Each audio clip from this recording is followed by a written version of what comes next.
ಜ್ಞಾನಾನಂದಮಯಂ ದೇವಂ ನಿರ್ಮಲಂ ಸ್ಫಟಿಕಾಕೃತಿಂ ಆಧಾರಂ ಸರ್ವವಿದ್ಯಾನಾಂ ಹಯಗ್ರೀವಮುಪಾಸ್ಮಹೇ ಸ್ವತಃ ಸಿದ್ಧಂ ಶುದ್ಧಸ್ಫಟಿಕ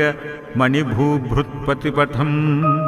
ಸುಧಾಸಧ್ರೀಚಿಭಿರ್ದಿತಿ ಭಿರವದಾತ ತ್ರಿಭುವನಂ ಅನಂತ್ರಸ್ತಯ್ಯಂ ತೈರನುವಿಹಿತ ಹೇಷಾಹಲಹಲಂ ಹತಶೇಷಾವಜ್ಯಂ ಹಯವದೀನಮೀಡಿ ಮಹೀಮಹಃ ಸಮಾಹಾರ ಸಾಮ್ನಾ ಪ್ರತಿಪದಂ ರುಚಾಂ ಧಾಮಯುಜುಷಾಂ ಲಯಃ ಪ್ರಚೂಹಾನಾಂ ಲಹರಿ ವಿತಿತರ್ಬೋಧಜಲಧೇಃ ಕಧಾದರ್ಪಕ್ಷುಭ್ಯತ್ ಕಧಕಕುಲಕೋಲಾಹಲಭವಂ ಹರನ್ತ್ವಂ ತದ್ಭಾಂತಂ ಹಯವದನ ಹೇಷಾಹಲಹಲಃ